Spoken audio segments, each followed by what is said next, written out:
February, everyone. We made it through the first month of 2021, and I was very excited with this past month. I had probably one of my best months overall in selling.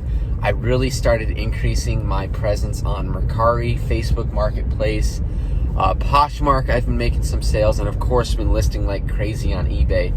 But I guess the more places you list and the more stuff you list, the more likely you are to make a sale. So I guess the hard work has been paying off. But heading out to the thrift store today, I still have my 50% coupon from my birthday week at Value World, and it lasts for another 8 days. So I want to make sure I'm able to fully maximize this. So gonna hit the thrift store today. Not gonna spend too long here because I want to make sure I have time for the gym later. But I want to see what I can find in there. See if I can add to some really good finds. I'm gonna be making a video here, my top 10 finds of this past week. And I've been finding some ridiculously awesome things that have been turning into some huge cash hauls for me.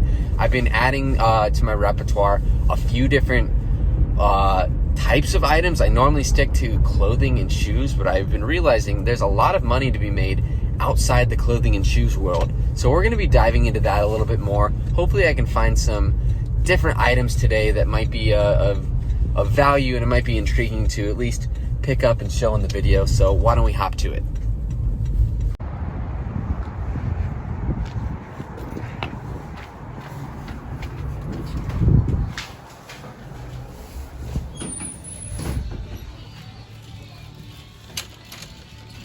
So I've been hitting up the DVDs and video games a little bit more. I've been watching Thrift School, and he sells a lot of them. So I got this sealed Louis Anderson stand-up comedy DVD. That's worth about 12 bucks. Ninja Turtles PSP game worth about 15 bucks. This one was crazy. A Winter Riders video game worth about $35 in there. And then underneath, you can see the Peter Pan DVD. That was worth about $12 shipped as well. Each one of those were $1 to $2 each, so not bad pickups. I came across this Red Sox genuine merchandise pullover. Baseball season's coming, so I figured I'd pick it up for $3.50. This is an SL PD5 5-disc CD player from Technics. They wanted $9 plus tax on that. Worth about $50. Not really wanting to get too deep in electronics quite yet until I sell some of the stuff I have. When I said I wanted to get new things, this is part of it right here. This is the toys. It's a Monsters Inc. Scare Floor playset. Some of these playsets complete. We're going for about 60 bucks. This just has the playset only, so for $2.50, I picked it up. I found a similar comp going for about 35 bucks. A little bit bigger, but not too heavy, so I threw it in the cart. I typically never find shoes here, and again, I struck out pretty hard. The only pair I really wanted to pick up was these Brooks. But as I turn them over, there's a lot of heel wear for them. Even at about 4 bucks, it's not even worth my time to list these guys.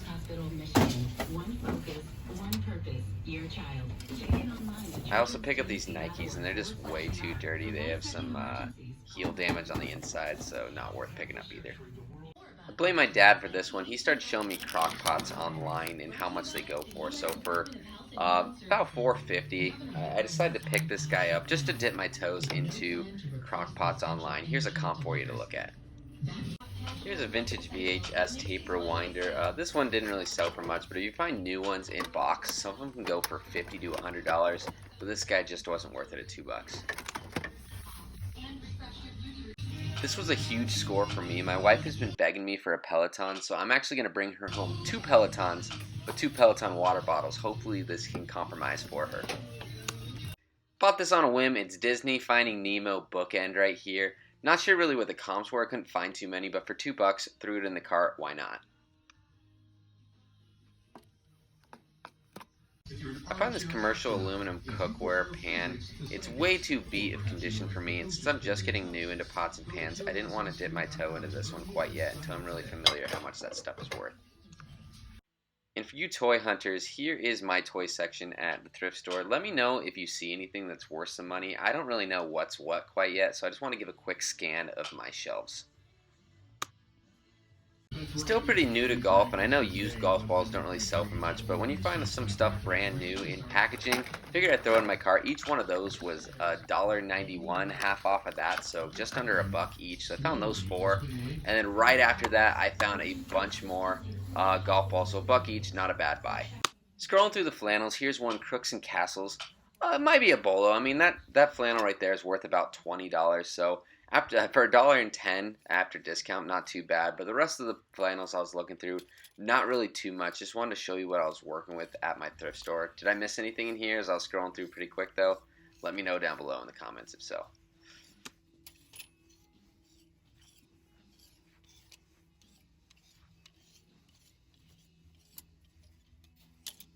I like quick sales, so I picked these guys up. This Under Armour shirt, $3. If it doesn't sell, fits me, size large. Dustin Pedroia just retired, so I figured I'd pick up this Nike shirt. Pretty good deal right there. And a couple vintage Patriots football jerseys. We got Teddy Bruschi right there, so for $2.50, not a bad deal. No clue who this guy is. I didn't follow football too much this past couple years, but a Nike Patriots jersey for $3. I'm going to put that in the cart all day. In a brand new with tags Daisuke Matsuzaka jersey shirt, I threw that in the cart for $2 as well.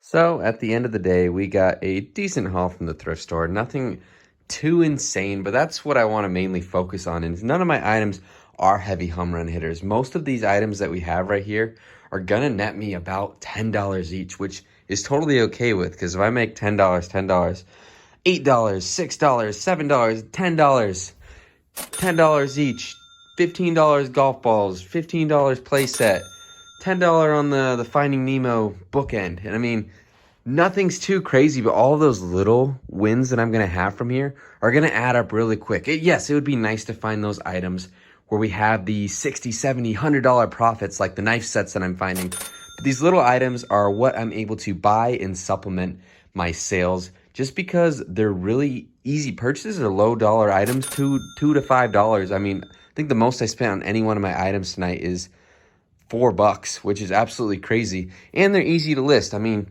jerseys, I take 3 pictures, it's going to go up. T-shirts, I take 2 pictures, it's going to go up. Kitties, she's not for sale, fortunately, but she loves to help me out with my eBay. But everything on here, really low buy cost, so I'm okay with taking minimal profits because I can 300, 400% my money just by selling these guys, taking a $8 to $10 profit. So it's okay to take those low profit margins on these items and continuing to get these items out. It builds the eBay store up. I'm able to have a ton of listings up and ready to go, which is helpful because it drives more traffic, which might lead to more sales overall. The more you put in, the more you put out. So right here, 1, 2, 3, 4, 5, 6, 7, 4, so 11, 12, 13, 14. I have 14 different things that I can list. I've already listed 6 of them in about 15 minutes because of how easy they are. So keep buying, keep searching out there. I know she's going to help me out, but hopefully you enjoyed the video. Hopefully you enjoyed the thrift store trip. I'm going to continue to try to find some stuff. Did I miss anything in my video? I tried to film a little bit of stuff with the shelves, but did I pass up anything you saw? Do you think my strategy of buying and selling these low profit margin items is a good idea, or would you try to stick away with it? What are your thoughts about it? I'm willing to take any advice from you guys, but overall, appreciate the trip. Hopefully you had a good time. Until next time, good finds, good times.